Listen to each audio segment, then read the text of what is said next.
Malaysia has declared a state of emergency to fight the worsening COVID-19 outbreak. The measure will last until August 1st, but could be lifted earlier if the rate of new infections slows down. During the early days of the COVID-19 pandemic, Malaysia recorded some of the least number of cases in the world and was hailed for its successful response to the virus. But almost a year into the pandemic, the Southeast Asian country is now witnessing an explosion of new positive cases, with numbers hitting record highs almost every single week. Malaysia recorded 2,433 new COVID-19 cases on Sunday, bringing the total number of infections nationwide to 135,992. 9 more deaths were also recorded, bringing the total number of fatalities to 551. So how did Malaysia go from being a leader in the battle against the novel coronavirus to seeing alarming levels of new cases, so much that it even had to declare a national emergency?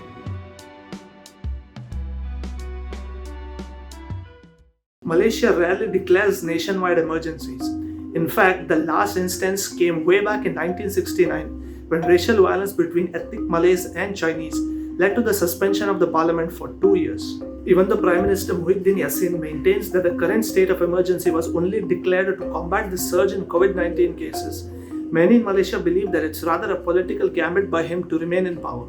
All elections will be suspended, but at the same time, Parliament and State Assembly sittings will also be suspended. This feels like the Muhyiddin administration, the government, is trying to avoid parliamentary oversight. To understand why people are making such allegations, let's travel back in time a little.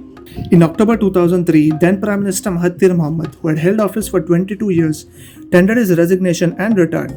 But his party, the United Malays National Organization, remained in power for more than a decade since then. However, in the latter years of its establishment, the party was rocked by corruption scandals, curbs on freedom of expression, a slowing economy, and a declining currency. This not only tarnished the image of the UMNO, which had been in power since Malaysia's independence in 1957, but also caused the coalition government to split once again.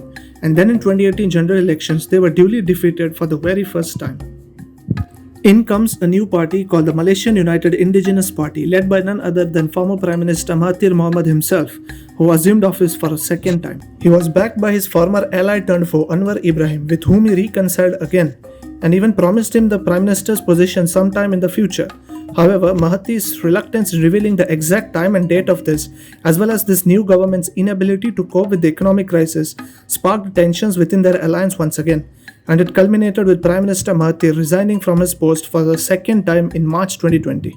In the midst of all this chaos, Muhyiddin Yassin, who was a part of this ruling coalition, broke away and teamed up with opposition parties before getting declared as the new Prime Minister by Malaysian King Sultan Abdullah. However, the Premier holds only a 2-seat majority in the parliament and has hence faced a relentless challenge to his leadership from the opposition, who also believe the emergency is merely a tactic to avoid facing a snap election.